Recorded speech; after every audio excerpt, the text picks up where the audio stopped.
Hello everyone. आज के इस वीडियो में हम लोग सीक्वेंस सीरीज का नेक्स्ट क्वेश्चन डिस्कस करेंगे। ठीक है। तो ये क्वेश्चन आपका कह रहा है, let A1 A2 A3 A4 be an AP of four terms such that each term of this AP and its common difference L are integers. If A1 plus A2 plus A3 plus A4 equal to 48 and its product plus L की power 4 equal to 361, then the largest term of the AP। AP का हमें largest term हमें find out करना। ठीक है। अब जरा ध्यान से सुनना। जनरली हमें क्लास में ये बताया जाता है कि एपी का जो स्टैंडर्ड फॉर्म होता है ना, वो होता है A plus D, comma A plus two D and so on. ये बताया जाता है। लेकिन हमें ये भी बताया जाता है कि अगर हमें एपी में चार टर्म्स कंसिडर करना हो तो हम इस प्रकार से कंसिडर करते हैं, ए minus three D, A minus D, A plus D और ए प्लस थ्री डी, जिसमें कि कॉमन डिफरेंस जो आपका है वो टू डी होता है। ठीक है। अब मैंने इसको क्यों कंसिडर किया? इसलिए कंसिडर किया क्योंकि यहाँ पर उसका सम दे रखा था। सम दे रखा, इसलिए मैं यहाँ पर अगर मैं इसका सम करूंगा ना तो मेरे को ए का वैल्यू डायरेक्ट मिल जाए। इसलिए मैंने ऐसा कंसिडर किया। ठीक है। अगर तुम इसको कंसिडर करके बनाओगे तो दो इक्वेशन तो रहेगा, लेकिन कैलकुलेशन बहुत ही खतरनाक जाएगा, इसलिए मैंने इसको ये कंसिडर किया। ठीक है। अब इसका सम 48 देगा तो इन सभी का सम करेंगे तो डी कैंसिल आउट हो जाएगा, और आपका ये जो है four times a equal to 48 हो जाएगा। तो यहाँ सबका ए का वैल्यू आ गया 12 आ गया। ठीक है। क्लियर है देखिए।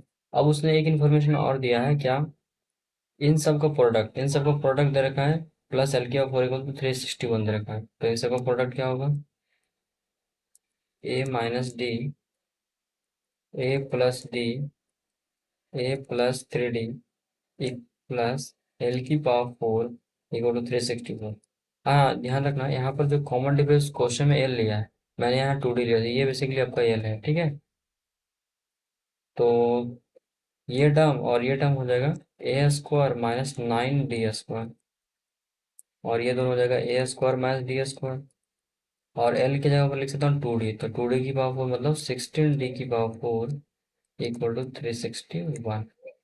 मल्टीप्लाई करेंगे तो ये हो जाएगा ए की power four minus A square D square minus 9 times A square D square और प्लस 9 टाइम्स डी की power four plus 16 times D की पावर फोर इक्वल टू 361।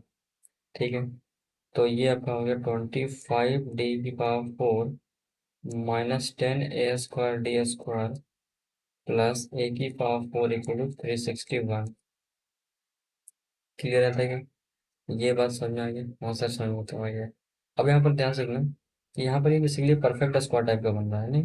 देखो, इसको लिखे तो दिस इज 5 डी का होल 5 डी स्क्वायर का whole square minus two into 5 D square और a square plus a square का होल स्क्वायर इक्वल टू 361, है ना।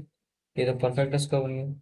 तो बेसिकली ये आपका लिखा हुआ है 5 D square minus A square का होल स्क्वायर इक्वल टू 361 लिखा हुआ है।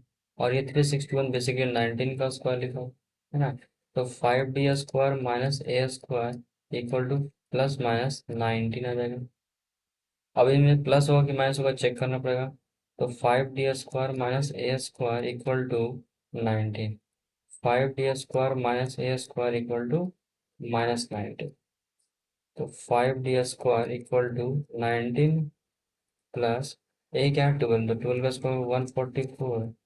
तो ये आपका हो जाएगा 3 4 5 6 और 1 आ जाएगा इंटू 5 डी का स्क्वायर। तो डी आपका आ गया 163/5 का अंडर रूट आपका। लेकिन क्वेश्चन में जो है कॉमन डिफरेंस उसने क्या बोला है, इंटीजर बोला है।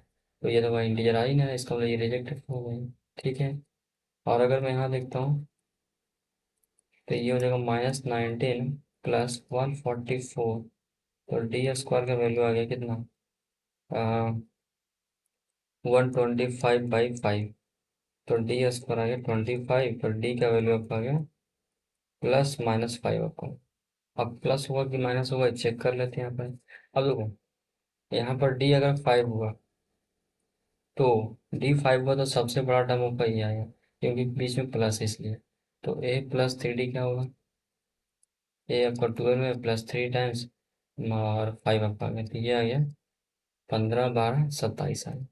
और अगर डी -5 होगा तो आपका सबसे बड़ा टर्म बनेगा, ये टर्म बन जाएगा। तो अगर ये सबसे बड़ा टर्म है तो ए 12 है, -3 टाइम्स -5, तो ये भी तो 27 ही है। इसका मतलब डी +-5 दोनों हो सकता है। ठीक है, तो आपको ऑप्शन नंबर ए मैच करेंगे। आई होप आपको ये सोल्यूशन काफ़ी अच्छा लगा हो, पसंद आया होगा। तो अगर पसंद आया हो तभी आप इसको, चैनल को लाइक कीजिए, सब्सक्राइब कीजिए एंड शेयर कीजिए। Thank you.